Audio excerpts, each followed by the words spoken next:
আসসালামু আলাইকুম। আজ শুক্রবার আর চলে আসছি হচ্ছে আমাদের যে পারিবারিক যে বাগান আছে ওখানে। দেখেন আমার সব দেখতেই পাচ্ছেন এই যে পেঁপে, এটা কিন্তু আমাদের বাগানে লাগানো এটা পেঁপে। আর যদিও এটা আমি আমার ভাই দুজন মিলে লাগাইছিলাম। তো আলহামদুলিল্লাহ দেখেন ফলনটা দেখেন আর একটা পেঁপের সাইজ দেখেন।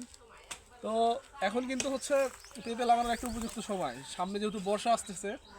তো আপনারা যদি বর্ষার আগে যদি এখন পেঁপে গাছ লাগান তাহলে কিন্তু এই যে আলটিমেটলি 1 বছর পরে কিন্তু এরকম হবে।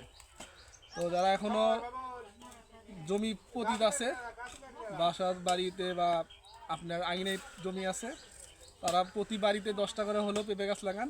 লাগানোর পরে কী হবে যে এইটা দেখেন, এটা কিন্তু ফল আমি যদি এখন খাই তাহলে কিন্তু এটা হচ্ছে সবজি হিসেবে খাইতে পারবো।